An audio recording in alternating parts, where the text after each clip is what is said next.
Hello दोस्तों, good morning. स्वागत है एक बार फिर से आप सभी का एमजेटे एजुकेशन में। दोस्तों आज है 3 अक्टूबर और आज की वीडियो में हम लोग बात करेंगे 3 अक्टूबर 2023 के मोस्ट इंपोर्टेंट करंट अफेयर के क्वेश्चंस के बारे में।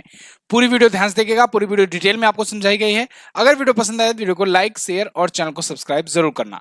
अब बात करेंगे हम लोग कल के रिविजन का। तो कल हम लोगों ने पढ़ा था कि अभी महात्मा गांधी जी की जयंती पर अंतर्राष्ट्रीय अहिंसा दिवस मनाया गया। ग्लोबल इनोवेशन इंडेक्स 2023 में भारत रहा है 40वें स्थान पर।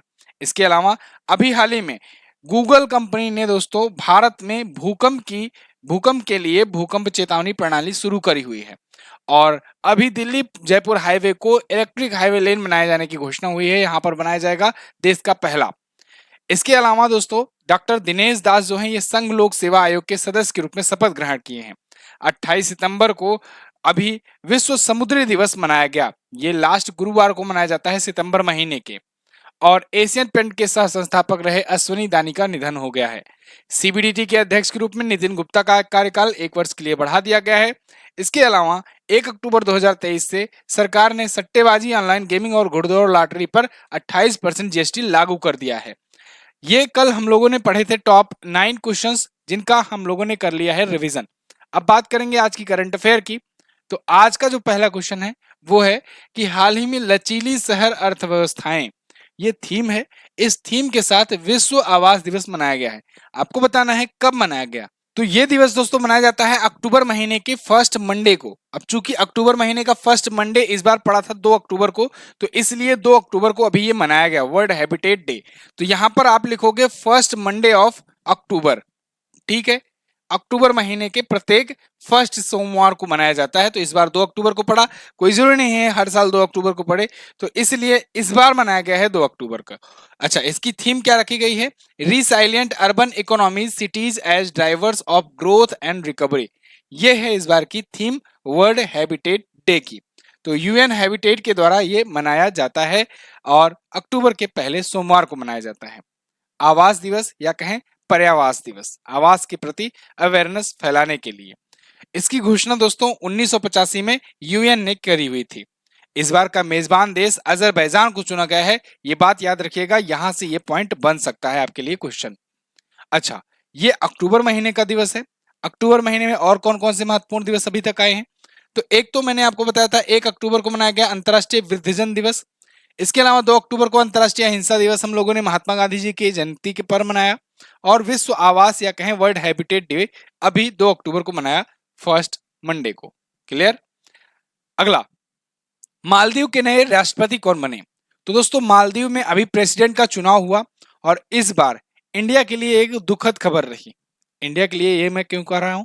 क्योंकि जो वहां पर अभी तक जो प्रेसिडेंट थे मोहम्मद सोली, ये चुनाव हार गए हैं। और ये इंडिया के समझ लो एक प्रकार से कि इंडिया के हितैषी माने जाते थे। लेकिन अब की बार वाला जो जीता है ना, मोहम्मद मोइज्जू, ये चाइना का सपोर्टर है। चाइना का समझ लो अंधा सपोर्टर है ये। और इसने जीत लिया है वहां का चुनाव। अब ये जीत गया है, इसने मोहम्मद सोलिह को हरा दिया है। आज के टाइम पर आप खुले तौर पर ये आर्टिकल्स वगैरह देख रहे होंगे कि चाइनीज सपोर्टर ये मोहम्मद मोइज्जू नया प्रेसिडेंट बन गया है, अब इंडिया का रिलेशन कैसा रहेगा वगैरह वगैरह। तो देखना होगा आगे कैसा क्या रहता है। फिलहाल मोहम्मद मोइज्जू जो है, जो कि आपको यहाँ पर दिख रहा है, ये बन गया है नया प्रेसिडेंट। और ये इंडिया के खिलाफ बयान देने की वजह से भी जाना जाता है और चाइना का काफी ज्यादा सपोर्ट करने की वजह से जाना जाता है। और ऐसा कहा जा रहा है कि चाइना की सपोर्ट की वजह से भी ये चुनाव जीत पाया है। तो इंडिया के जो फ्रेंडली थे मोहम्मद सोली, वो चुनाव अब हार चुके हैं। मालदीव की राजधानी माले होती है, मुद्रा इसकी मालदीवियन रुपया होती है। तो चलिए मैं आपको आज मालदीव की सैर करा देता हूँ। ये देखिए, ये रहा अपना प्यारा भारत। ठीक है, और अपने प्यारे भारत के नीचे ही अगर आप आओगे श्रीलंका, श्रीलंका से नीचे अगर आप आओगे इंडियन ओशियन में ही जूम करते जाओगे तो आपको यहाँ पर दिखेगा देश मालदीव। बहुत छोटा देश है, मतलब अगर आप नॉर्मली देख रहे होगे तो नॉर्मली आपको दिखेगा भी नहीं, बहुत ही छोटा देश है। बहुत ज्यादा जूम इन करने के बाद ये दिखता है, ये छोटा सा देश है मालदीव। ठीक है, ये है मालदीव। तो ये मालदीव है, भारत के दक्षिण में स्थित है और भारत का ही एक प्रकार से पड़ोसी देश हम लोग कह सकते हैं। जैसे श्रीलंका पड़ोसी देश है अपना, वैसे ये भी एक पड़ोसी देश है। अब पिछले दिनों में भी बहुत सारी नियुक्तियां हुई हैं, उनको भी हम लोग देख लेते हैं, एक बार रिकॉल कर लेते हैं। जैसे कल मैंने आपको बताया था डॉक्टर दिनेश दास को संघ लोक सेवा आयोग का सदस्य चुना गया है। K N Shanta Kumar Press Trust of India यानी पीटीआई बोर्ड के अध्यक्ष बने हैं। गोकुल सुब्रमण्यम इंटेल इंडिया के अध्यक्ष बने हैं। के एन शांता कुमार पर स्टार लगा लीजिए, इंपॉर्टेंट है। Shailesh Gupta media research users council India के अध्यक्ष हैं। संजीव मैत्री आईसीआईसीआई लोम्बार्ड के एमडी और सीईओ बने हैं। राहुल नवीन का नाम स्टार कर लीजिए, ये प्रवर्तन निदेशालय या कहें कि ईडी के नए डायरेक्टर हैं। निहार मालवीय पेंगुइन रैंडम हाउस के ये नए सीईओ बने हैं। रजनीश कुमार ये मास्टर कार्ड इंडिया के नए अध्यक्ष बने हैं। नेस्कॉम का अध्यक्ष और उपाध्यक्ष दोनों आपसे पूछा जाएगा। राजेश नाम्बियार अध्यक्ष हैं और सिंधु गंगाधरन इसकी उपाध्यक्ष बनाई गई हैं। संदीप बख्शी इनको एक नया कार्यकाल मिला है आईसीआईसीआई बैंक के एमडी सीईओ के रूप में। सोनाली घोष काजीरंगा नेशनल पार्क की पहली महिला फील्ड निदेशक हैं। और जस्टिस प्रकाश श्रीवास्तव ये नेशनल ग्रीन ट्रिब्यूनल के नए अध्यक्ष बने हुए हैं। क्लियर, आगे बढ़ते हैं। हाल ही में हेवा का इंटरनेशनल होम टेक्सटाइल शिखर सम्मेलन कहां आयोजित किया गया? तो दोस्तों ये आयोजित किया गया वाराणसी में। वाराणसी उत्तर प्रदेश में आयोजित किया गया हेवा का इंटरनेशनल होम टेक्सटाइल समिट। यहां पर आप देख पाओगे, आर्टिकल है आपके सामने, द वाराणसी हेवा international home textile summit foster world wide cooperation and innovation. तो वर्ल्ड वाइड कोऑपरेशन और इनोवेशन के लिए, नवाचार के लिए ये समिट होस्ट किया गया था। इसमें लीबिया, रसिया, कनाडा इन सभी देशों से भी प्रतिनिधि आए हुए थे और इसमें शामिल हुए। दोस्तों वाराणसी जो है ये प्रधानमंत्री नरेंद्र मोदी जी का संसदीय क्षेत्र है। और मैंने आपको यहीं से बताया था अभी कि अभी भगवान शिव की थीम पार्क वाला, शिव थीम पार्क पर बेस्ड एक स्टेडियम बन रहा है। इसके अलावा वाराणसी से ही मैंने आपको बताया था कि दिव्यांगजन का एक महाकुंभ आयोजित किया गया था। दिव्यांगजन का एक महाकुंभ आयोजित किया गया था और आपको बताया गया था कि यहाँ पर रोपवे सेवा शुरू किया गया था। ट्रैफिक के लिए रोपवे सेवा शुरू करने वाला ये पहला शहर है भारत का। इसके अलावा वाराणसी से और क्या चीजें याद है? वाराणसी में ही दोस्तों रुद्राक्ष नाम का कन्वेंशन सेंटर यहाँ पर बनाया गया है। और वाराणसी में ही पिछली साल काशी विश्वनाथ कॉरिडोर का भी उद्घाटन किया गया था पीएम मोदी जी के द्वारा। ओके, आगे बढ़ते हैं। अब कुछ महत्वपूर्ण जो सम्मेलन हुए हैं उनको रिकॉल करेंगे, क्योंकि ये समिट था तो हम लोग समिट से रिवीजन करेंगे। देखिए आप लोग के लिए ये जो रिवीजन पॉइंट्स लिखकर लाए जाते हैं एक एक चीजें, वो इसलिए जिससे आप सारी चीजें एक जगह पर प्राप्त कर पाओ और रिकॉल कर पाओ। आप लोग को वो सारे कंटेंट ला करके एक साथ एक जगह पर दिए जाते हैं जिससे आपका काम आसान हो सके। और साथ ही साथ आप में से बहुत सारे लोग हैं जो इतना बैठ करके ढूंढते भी नहीं होंगे, कुछ ही लोग हैं जो इतना ज्यादा जा करके ढूंढते होंगे। तो सबके लिए ये चीजें आसान बनाई जा रही हैं।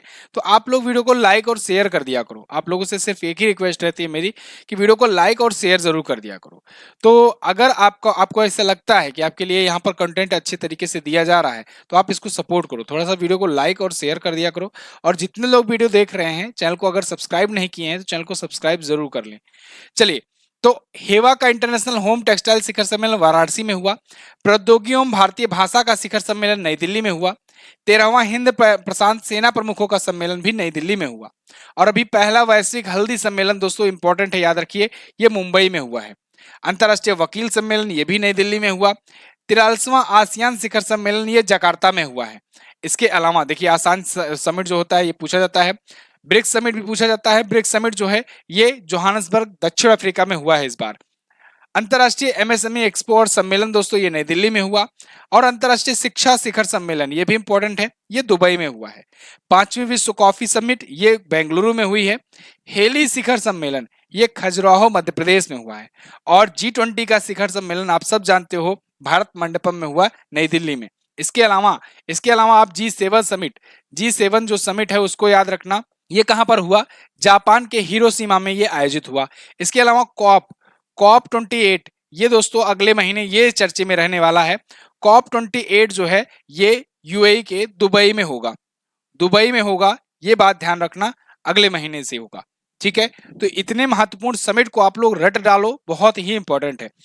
इसका स्क्रीनशॉट आप ले लो, इसका वैसे इमेज आपको आज व्हाट्सएप चैनल पर भेज दिया जाएगा। अगला, विश्व स्तर पर सुंदरवन जलवायु प्रभाव को उजागर करने के लिए भारत और कौन सा देश जो है इनके बीच में समझौता हुआ है? तो देखो, सुंदरवन जलवायु प्रभाव, सुंदरवन का क्षेत्र आप जानते हो सबसे बड़ा मैग्रेव रीजन है अपने भारत का। सुंदरवन का जो नेशनल पार्क है वो एक मैग्रेव क्षेत्र है। अब वहां पर देखो जो जलवायु का इफेक्ट देखने को मिल रहा है ना, क्लाइमेट चेंज का इफेक्ट देखने को मिल रहा है, इसके लिए इंडिया और बांग्लादेश दोनों ही कंसर्न है और दोनों ने इसके लिए समझौता किया है।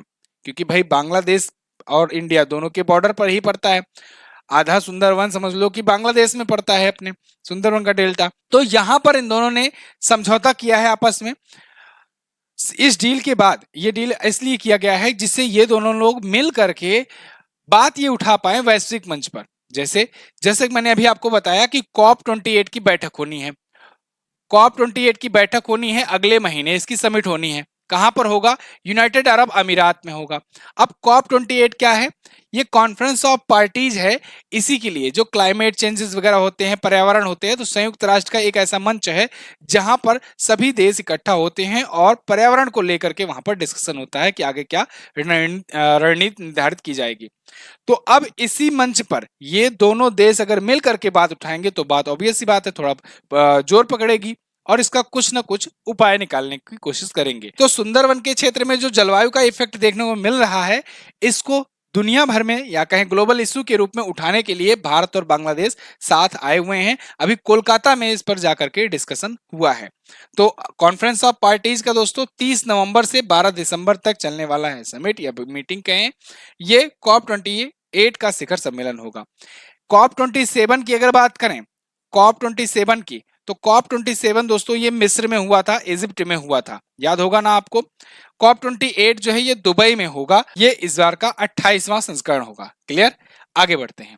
यहां पर आप देखोगे बांग्लादेश, ये है अपना प्यारा भारत, ये रहा छोटा सा बांग्लादेश। ठीक है, बांग्लादेश से भारत सबसे लंबी सीमा शेयर करता है। यानी भारत का जो पड़ोसी देश है ना, बाकी जितने भी पड़ोसी देश हैं उनमें सबसे बड़ा बॉर्डर जो शेयर होता है वो बांग्लादेश से होता है, थल सीमा। इसके अलावा आप जानते हो बांग्लादेश में ये जो दो नदियां जाती हैं, ये भारत की दो बड़ी नदियां यहां पर जाती हैं, यहां से बहती हैं। जैसे ब्रह्मपुत्र रिवर इधर से आता है, असम से आती है, और असम से आने के बाद जब ये इंटर करती है इसमें बांग्लादेश में, तब ये जमुना कहलाती है। ऐसे इधर सेम गंगा रिवर इंटर करती है, गंगा इंटर करती है तो इसे कहते हैं यहाँ पर पद्मा। पद्मा और जमुना इन दोनों का जब मिलन होता है संयुक्त, तब ये संयुक्त जलधारा जो बनती है इसे मेघना कहते हैं। ये मेघना ही जाकर के गिरती है बंगाल की खाड़ी में। ये डेल्टा बनाती है, सुंदरवन का डेल्टा बनाते हुए जाकर के बंगाल की खाड़ी में गिरती है। सुंदरवन का डेल्टा दुनिया का सबसे बड़ा डेल्टा है, ये भी आप ध्यान रखिएगा। बांग्लादेश की प्राइम मिनिस्टर हैं शेख हसीना जी, जिनकी ये भी इमेज मैंने आपको दिखाया था। और यहाँ की मुद्रा होती है टका, यहाँ की राजधानी होती है ढाका। आगे बढ़ते हैं। एशियाई विकास बैंक ने अगले 10 वर्षों में एशिया प्रशांत क्षेत्र के लिए कितने डॉलर का कोष अनलॉक किया?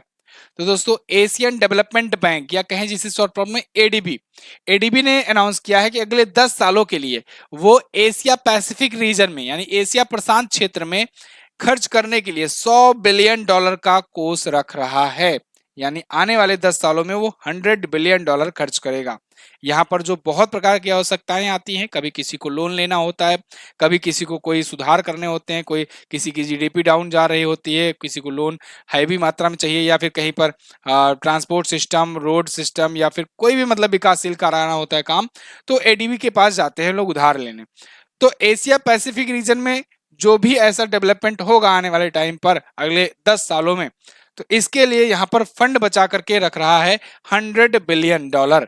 ठीक है, तो 100 बिलियन डॉलर का फंड अब अनलॉक कर लिया अपने कोष में एडीबी ने, यानी एशियन डेवलपमेंट बैंक ने, जिससे आने वाले टाइम पर अगर कोई क्लाइमेट चेंजेस से रिलेटेड दिक्कत हो या कोई सा भी ऐसा संकट आए, गरीबी कम करना हो, स्वास्थ्य सेवा को बढ़ाना हो, इन सब के लिए ये यूज किया जा सकेगा। एशियन डेवलपमेंट बैंक की बात करें तो इसकी स्थापना दोस्तों 1966 में करी गई थी। यहाँ पर 68 लिखा हुआ है, 1966 में की गई थी। 68 इसके सदस्य देश हैं। हेडक्वार्टर इसका मनीला फिलीपींस में है। अध्यक्ष इसके हैं मतास्गु अस्कवा। अच्छा, अगर अभी आपको याद हो तो एशियाई विकास बैंक के उपाध्यक्ष बने थे एक, कौन बने थे? भार्गव दास गुप्ता। ठीक है, ये आईसीआईसीआई लोम्बार्ड के एमडी और सीईओ थे और इनको यहाँ का अब उपाध्यक्ष नियुक्त कर दिया गया है, ये नाम याद रखिएगा। अगला, हाल ही में किसने नई दिल्ली में आकांक्षी ब्लॉकों के लिए संकल्प सप्ताह कार्यक्रम शुरू किया? तो अभी हाल ही में पीएम मोदी जी ने दोस्तों संकल्प सप्ताह नाम से एक प्रोग्राम शुरू किया है आकांक्षी ब्लॉकों के लिए। यहां पर देखिएगा पीएम मोदी ने इसे लॉन्च किया है, नई दिल्ली में इसे लॉन्च किया गया भारत मंडपम में। अब इसमें देश भर से आए लगभग 3000 पंचायत और ब्लॉक स्तर के जनप्रतिनिधि शामिल हुए और ये देश के आकांक्षी ब्लॉकों के लिए एक संकल्प सप्ताह था। ये कार्यक्रम 30 सितंबर से शुरू किया गया था। ओके, अच्छा, एक और जरूरी बात, देखो दोस्तों, सितंबर महीने की ई बुक आ चुकी है। इसमें 350 क्वेश्चन है। इसका सैंपल भी मैंने आपको व्हाट्सएप चैनल पर भेज दिया है। कल बहुत सारे लोगों ने व्हाट्सएप चैनल से जुड़े और सैंपल्स जा करके देखे। आपको भी अगर डेमो देखना है तो जा करके स्क्रीनशॉट भेजा गया है व्हाट्सएप चैनल पर, जा करके देख लीजिएगा। कमेंट बॉक्स में पिन होगा व्हाट्सएप चैनल का लिंक, या फिर डिस्क्रिप्शन में आपको मिल जाएगा। ई बुक में क्या खास है, ई बुक में दोस्तों 350 क्वेश्चन जो महीने भर के रहते हैं, वो सारी चीजें आपको चैप्टर बाय चैप्टर करके वहां पर कंटेंट प्रोवाइड किए जाते हैं। यही नहीं, वहां पर क्वेश्चन बाय क्वेश्चन रहेगा और सीधे ही नीचे डिटेल एक्सप्लेनेशन भी रहेगा।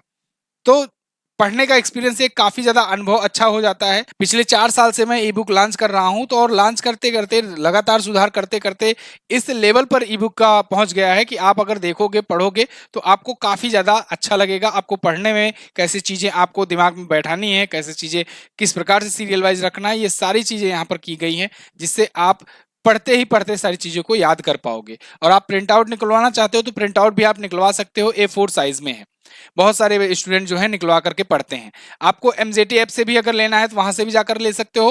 व्हाट्सएप का नंबर भी आपको मिल जाएगा डिस्क्रिप्शन में, आप व्हाट्सएप पर जाकर यूपीआई के थ्रू भी परचेज कर सकते हो ई बुक किसी भी महीने की। ठीक, अगला, हिमालयी फिल्मोत्सव का दूसरा संस्करण, इसका आयोजन कहाँ किया गया? तो दोस्तों, अभी हिमालयी फिल्मोत्सव का दूसरा संस्करण आयोजित हुआ, यह लद्दाख में आयोजित हुआ है। इसका दूसरा संस्करण भी यहीं पर हुआ और पिछला संस्करण भी यहीं पर हुआ था। यहां पर देखो, second edition of Himalaya film festival begins in Ladakh, तो ये लद्दाख में शुरू हुआ है। हिमालयी फिल्म फेस्टिवल में जो हिमालयी जो राज्य है ना, उनकी फिल्में यहाँ पर दिखाई जाती है, जिससे उनकी फिल्मों को बढ़ावा मिल सके। दो फायदे हैं इसके, एक तो वहां के जो लोग हैं वो लोग अपने लोकल में भाई देखना पसंद करेंगे, तो उनको लोकल जो फिल्में आ रही हैं उनके लैंग्वेज में या उनके रीजन की, उनको उनके प्रति अवेयरनेस फैलेगी। साथ ही साथ वो अपने एक्टर्स वगैरह या सेलिब्रिटी वगैरह को पहचान पाएंगे।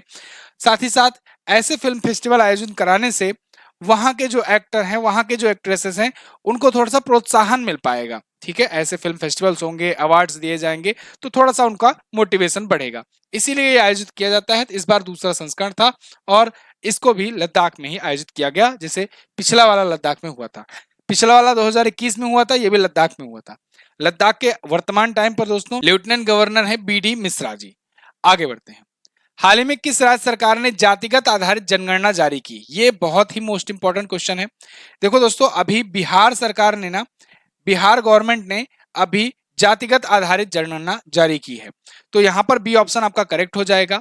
बिहार के जो सीएम हैं नीतीश कुमार जी, इन्होंने अभी कास्ट बेस्ड सेंसस लॉन्च कर दिया है। यहाँ पर देखो, इन्होंने हर प्रकार का यहाँ पर सर्वे भी बताया है कि कितने हमारे राज्य में ओबीसी हैं, कितने जनरल्स हैं, कितने एससी हैं, ये सभी प्रकार। तो 36% इसमें अत्यंत पिछड़ा, 27% पिछड़ा वर्ग यानी कि अदर बैकवर्ड क्लासेस, 19% थोड़ी सी ज्यादा अनुसूचित जनजाति के, 1.68 अनुसूचित जनजाति की संख्या इसमें बताई गई है।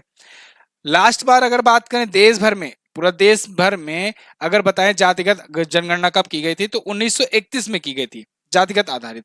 अब ये बात चर्चे में क्यों रही?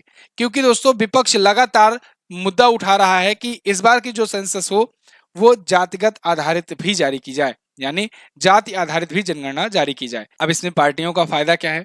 देखो, जातिगत आधारित जनगणना जारी होने से सभी लोगों को, सभी पूरे देशवासियों को पता लग जाएगा कि कहां पर देश भर में कितनी जातियां हैं, कितने परसेंट किस जाति के लोग रहते हैं।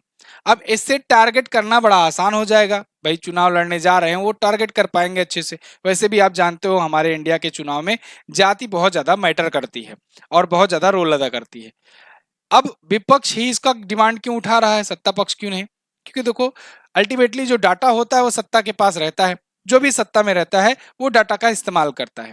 खुद तो इस्तेमाल कर ले रहे हैं, लेकिन अब अगर जारी कर देंगे तो बाकी पार्टियां भी करने लगेंगी। तो इस मुद्दे को लेकर के विपक्ष लगातार मांग उठा रही है कि भाई जातिगत जनगणना जारी करो, जिससे सबको पता लग पाए और सब उसका फायदा उठा पाए। अभी आप केवल अकेले उठा रहे हो। अगला, हाल ही में पैसिफिक एशिया ट्रेवल एसोसिएशन पाटा के 46वें संस्करण का आयोजन कहां किया गया? तो दोस्तों PATA के 46वें संस्करण का आयोजन अभी हाल ही में नई दिल्ली में किया गया है। ये पैसिफिक एशिया ट्रेवल एसोसिएशन क्या है? पैसिफिक एशिया का मतलब एशिया प्रशांत, एशिया प्रशांत यानी कि एशिया और पैसिफिक रीजन, जैसा कि अभी एशिया पैसिफिक रीजन के लिए एडीबी के बारे में मैंने बताया था आपको, ऐसे ही यहाँ पर पाटा का ये ट्रेवल मार्ट आयोजित किया गया है। इसमें टूरिज्म को बढ़ावा देने के लिए, पर्यटन को बढ़ावा देने के लिए ये सम्मेलन हो रहा है और ये 4 से 6 अक्टूबर तक चल रहा है। यानी कि कल से शुरू होगा और चलेगा 6 तारीख तक। नई दिल्ली में होगा, भारत में होगा।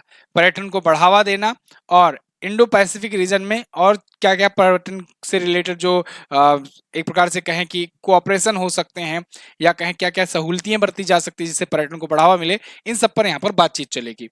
तो पैसिफिक एशिया ट्रेवल एसोसिएशन, ये PATA का फुल फॉर्म होता है। नई दिल्ली के प्रगति मैदान में अभी केंद्रीय पर्यटन मंत्रालय के द्वारा यह आयोजित किया गया। प्रगति मैदान ही है जहां पर भारत मंडपम बनाया गया है। तो इस बार का ये 46वां संस्करण है पाटा ट्रेवल मार्ट का।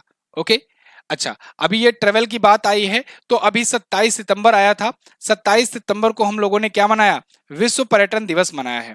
तो विश्व पर्यटन दिवस भी आप याद रखेंगे, पर्यटन दिवस भी आप याद रखेंगे। और इसके लिए जो रिस्पॉन्सिबल संस्था है वो है यूनाइटेड नेशन का वर्ल्ड टूरिज्म ऑर्गेनाइजेशन, जिसका हेडक्वार्टर कहां पर है? मैड्रिड में है, स्पेन में है। मैड्रिड, स्पेन में। क्लियर?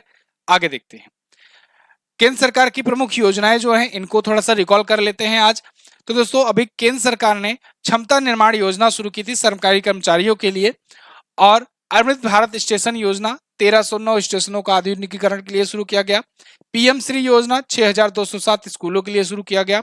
मिष्टी और अमृत धरोहर, ये बहुत इंपॉर्टेंट है, ये पूछा जाएगा आपसे।